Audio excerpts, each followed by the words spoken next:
आइए अगले सवाल पे चलते हैं। A can do a piece of work in 4 hours, B and C can do it in 3 hours, A and C can do it in 2 hours, how long will B alone take to do it. ठीक है, एक काम है जिसको ए है एक आदमी 4 घंटे में कर रहा है, बी और सी मिलकर उसी काम को 3 घंटे में कर रहे हैं, और ए एंड सी मिलकर उसी काम को 2 घंटे में कर रहे हैं। तो बी अकेला उसके उसी काम को करने में कितना टाइम लेगा। ठीक है, तो आइए इसको सॉल्व करते हैं। तो यहाँ पे देखिए जो तीन टीम्स हैं, ए और बी प्लस सी और ए प्लस सी, ठीक है, यहाँ पे तीन टीम्स दी हुई हैं, तो मैंने तीनों को इंडिविजुअली ऐसे से लिख लिया, A B plus C A plus C, और तीनों के नीचे इनका टाइम पीरियड मैं लिख लेता हूँ। ए काम कर रहा है 4 घंटा, बी प्लस सी 3 घंटा, और ए प्लस सी 2 घंटा।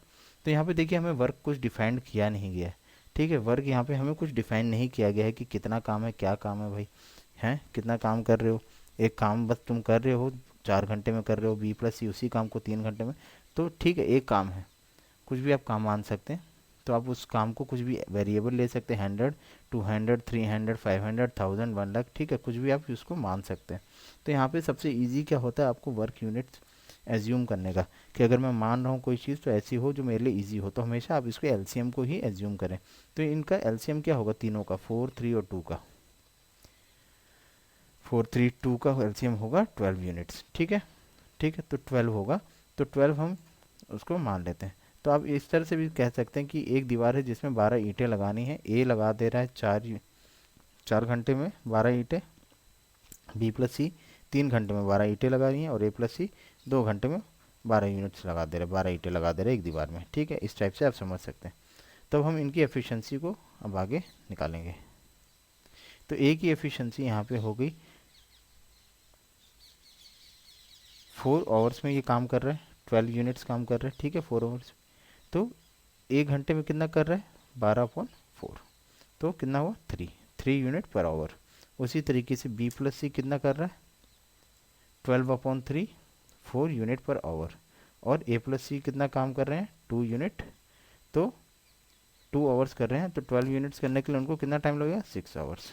ठीक है, तो यहाँ पे हमें बी का यहाँ पे निकालना है टाइम पीरियड, तो हमें बी की एफिशिएंसी भी पता होनी चाहिए ताकि वो कितना काम करता है, ताकि हम उसका टाइम पीरियड निकाल सके कितने टाइम में वो 12 यूनिट काम कर सकता है। ठीक है, तो उसके लिए हमें यहाँ पे देखिए B plus C is equal to 4 दिया है, तो यहाँ पे आप देख सकते हैं सी अगर हम यहाँ पता कर लें, सी की वैल्यू आ जाएगी, तो हम बी की एफिशिएंसी निकाल सकते हैं। और सी की एफिशिएंसी निकालने के लिए हमें यहाँ पे ए प्लस सी में जाना पड़ेगा, तो ए प्लस सी में जाते हैं हम। तो ए प्लस सी की एफिशिएंसी है 6 यूनिट पर आवर की, ए की हमें पता है 3 है, तो सी की कितनी हो जाएगी 6। ठीक है, ए की एफिशिएंसी यहाँ पे 3 यूनिट पर आवर है, तो यहाँ पे सी की एफिशिएंसी आ गई 6 - 3 3। अब इस सी का एफिशिएंसी यूज़ करेंगे सेकंड वाली जो इक्वेशन है इसमें।